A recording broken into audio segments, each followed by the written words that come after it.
So about 6 months ago on the Derailed podcast, I said this. Yeah. So I remember there was one...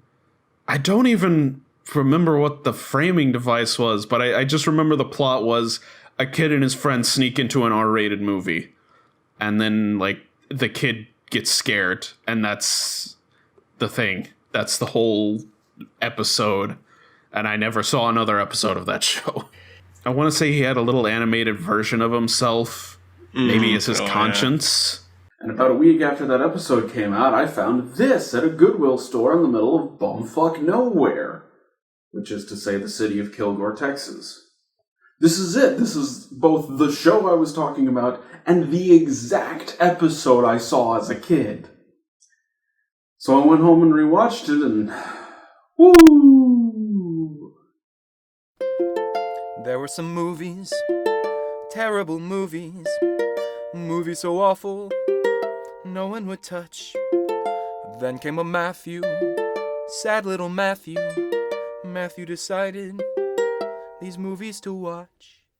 For every good movie, there's at least 10 bad. Matthew had to drag himself through the crap to find the worst ones there are to be had. Today's episode, McGee and Me.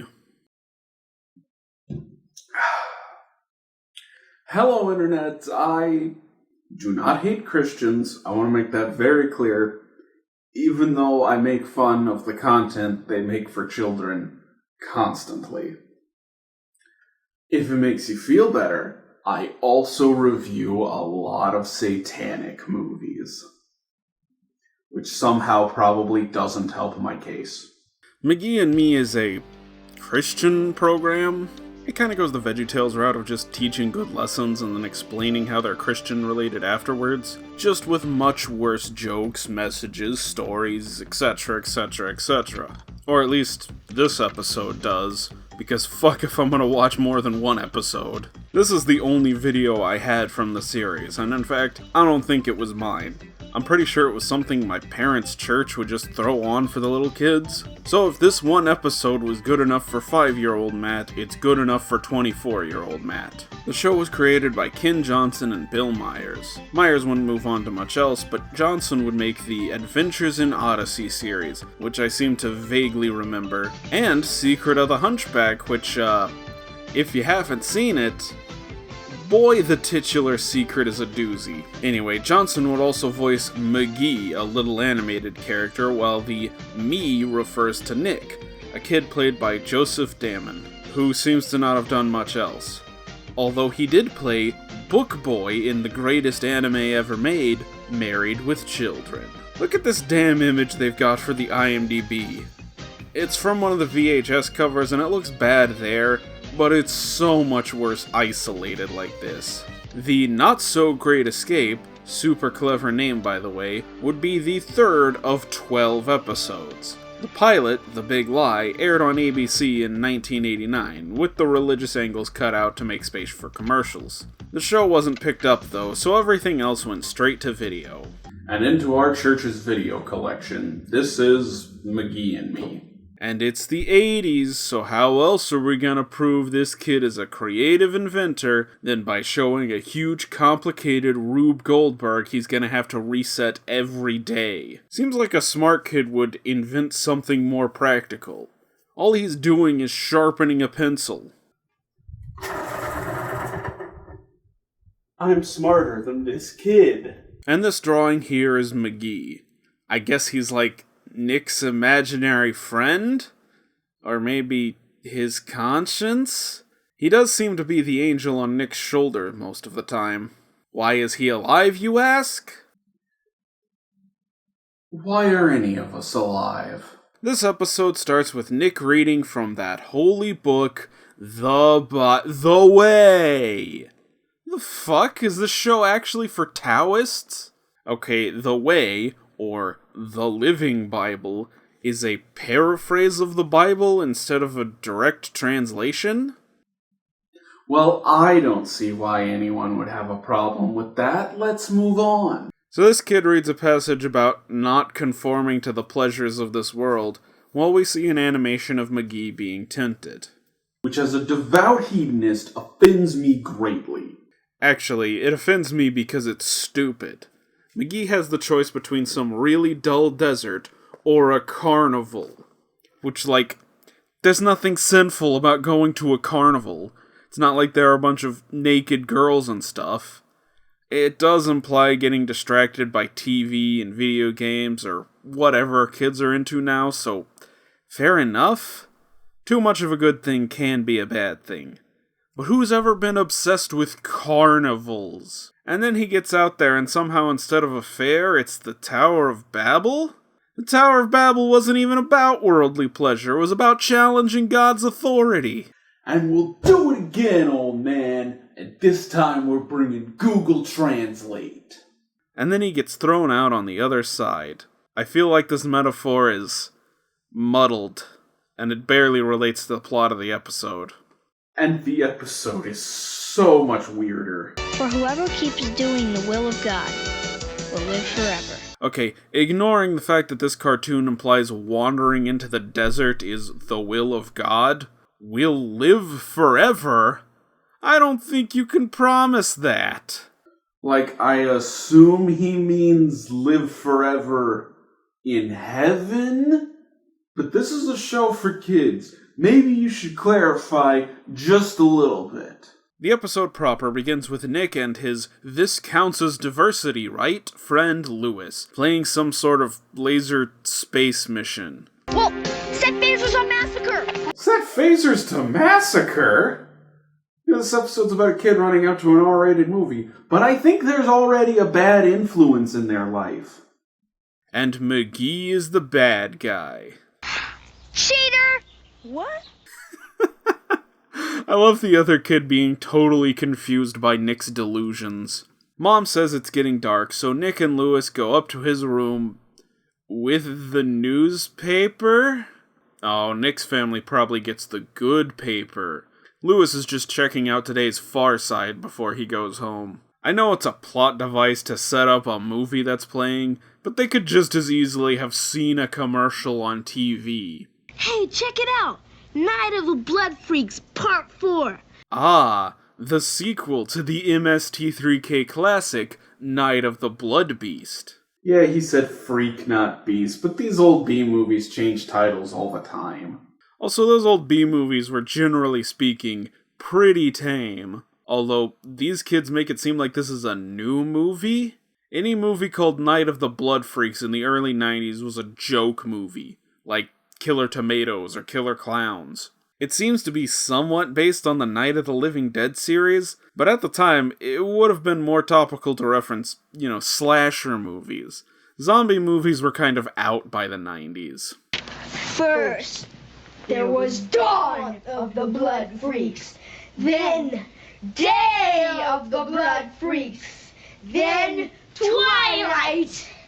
Oh, it's part of the Twilight series. Well, it's probably Breaking Dawn Part 2. That's not appropriate for kids. It's in 3D, and the soundtrack to the movie is by Death Threat. Oh, I've seen all the freak movies. I'm sorry, do most 11-year-olds love exploitation films? As I recall, it was more stuff like South Park and Family Guy the kids were into that they really shouldn't have been watching.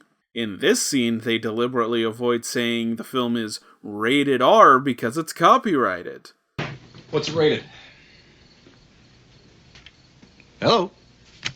A real classic, Night of the Blood Freaks. Or the way this show is going because it's PG-13. They're kind of short on reasons to not let him go to this movie, which, parents are notoriously bad about not explaining why rules are the way they are, but maybe in this show about morality, it would behoove them to explain their position. Man, his parents are completely unreasonable. Which is the most accurate thing about this show. This is exactly how my parents treated me as a kid. It made me resentful and anti-authoritarian. Now I'm 23 years old, an alcoholic, a porn addict, and I watch the most offensive movies I can find, for fun. Thanks, Mom. Now, you don't talk that way in this home. Go to your room. You're grounded. Wait, he's grounded for saying shut up? Okay, maybe they're a little worse than my parents. What are you, some kind of film critic or something? Well, as a matter of fact... No, he's an imaginary cartoon character. I, on the other hand, am a published film critic. And in my professional opinion, Night of the Blood Freaks sounds rad as hell. Oh, and here's a Siskel and Ebert parody. Topical. About as topical as a Maltese Falcon parody. Let's take a look at our next clip. The Molting Falcon. I'm sorry, how many kids know about the Maltese Falcon? I don't know if this is appropriate. She's smoking. And the lead disregards his mother. The kind of babe your mom warned you about. But Mom was in Cleveland getting a nose job. How dare you bring that filth into my Christian... Oh, I'm still holding all the video nasties. Hey, fun fact about the video nasties. One of the video nasties, Toolbox Murders, was directed by Dennis Donnelly, who also directed an episode of McGee and Me.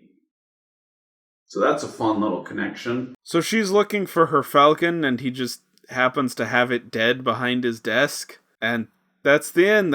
That's the movie. Sorry, man. I'm giving this one a thumbs down. Now, if you want to see a great flick, take a look at the new remake. The remake's never as good. Yeah, of course, the remake is super action-packed and violent. It's weird, though, that they clearly based the lead on Dirty Harry. Dirty Harry is not that violent, and it was almost 2 decades old at this point. It's like their knowledge of violent films in sometime in the early 70s. A Stallone or Schwarzenegger parody would have been more accurate.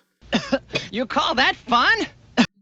Fun, but in no sense civilized. Why not just stick your head in a garbage can or something? 'Cause then I'd have to room with you. You do room with him. Also, what was that part about sticking your head in a garbage can? His movie was way more interesting than your movie. Was this written by the lady at my parents' church who said movies peaked in 1931? Lewis calls, and he and Nick hatch a plan to sneak out based on something they saw on the sci-fi TV show Blue Fox, which I assume is also what they were playing at the beginning when they set their phasers to massacre.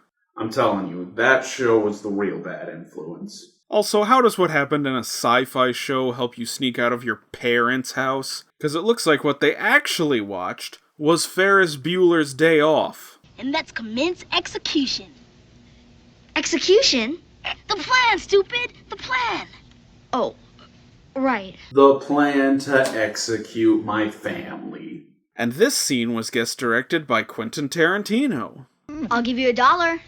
I gotta get my shoes. What does an imaginary cartoon man need $1 for?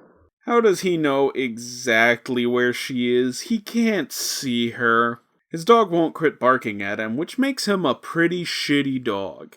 You can't bark at your owner, you little snitch. Luckily, the imaginary cartoon man, who I guess the dog can see too, threatens to kill the dog with a bomb. This show just keeps getting weirder. Let's just go to the theater. That's not what Blue Fox would do. Yeah, Blue Fox's mom wouldn't chase him around the kitchen either. I don't think this kid's a very good actor. This is actually the only scene I remember. This one scene is what I based my entire description of the show on. Let's observe. 2, please. Wait up, Dad. Here's Dad. Dad! Dad! Look at this. This girl knows they're pulling one over on her, and she's just gonna sell them the tickets anyway. Good for her. Fuck the system.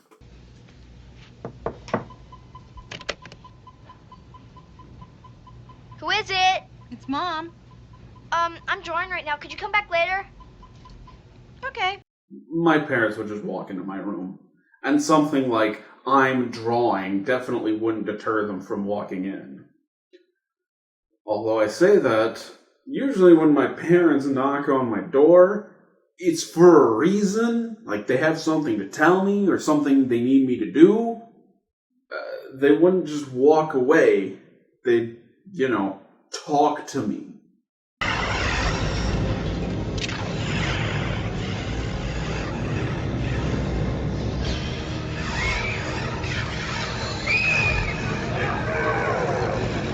What are they watching? Beyond the Black Rainbow?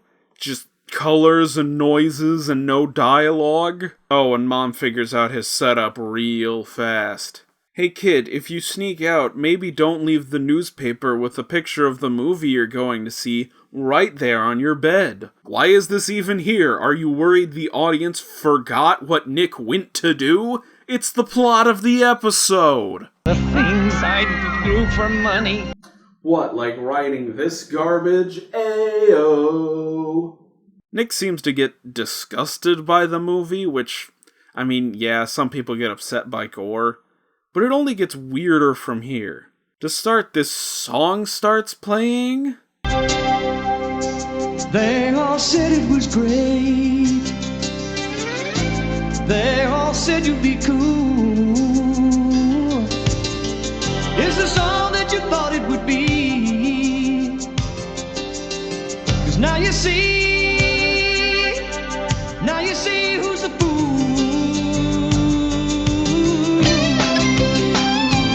Here's the mistake I made. I said he got scared because he watched an R-rated movie. I was wrong.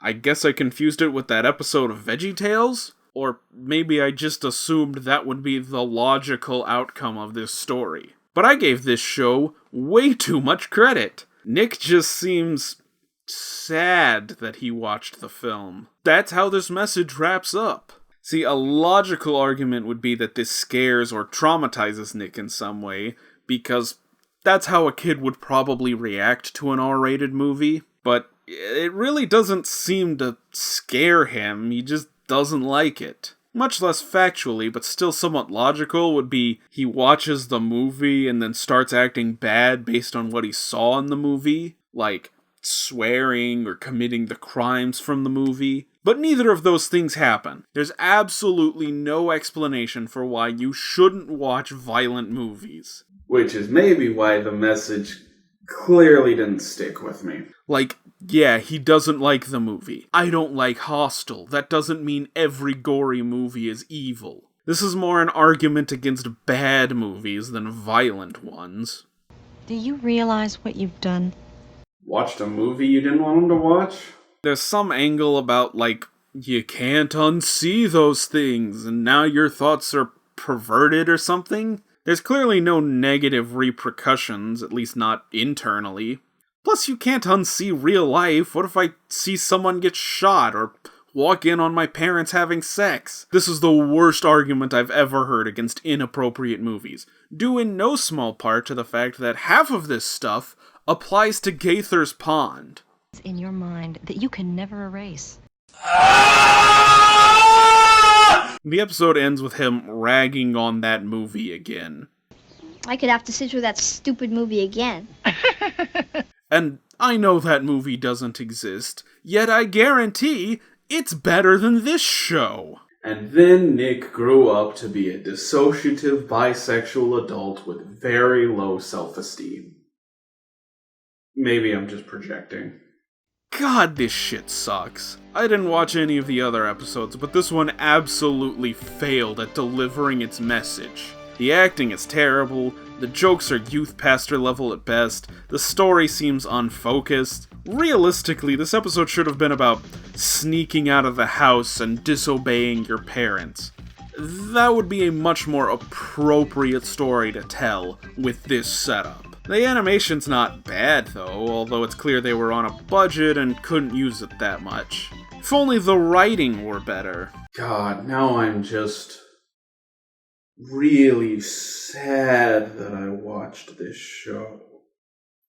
I don't think I should review any more Christian children's content. At least not for a while. Although if you liked this video, check out the one I did about Gaither's Pond. And until next time, I'm Matt. And this is Matt's Fun Time Sad Movie Show.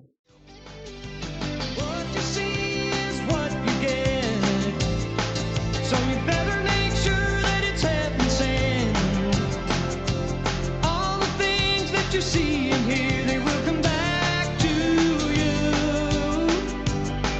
So be careful what you choose. There's some things you'll never lose. Stick it in your mind. It's gonna stay right there in your heart.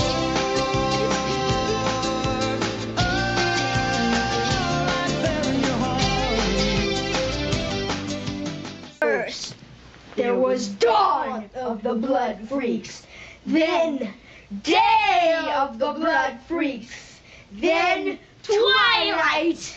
But now, as the shadows begin to fall, it's Night of the Blood Freaks! Wait a minute, why am I sad? I should be angry at Michael for making me remember this show even existed. Fuck you, Michael! But you should still check out that podcast. It's pretty good. Actually, wait, can I show that cover?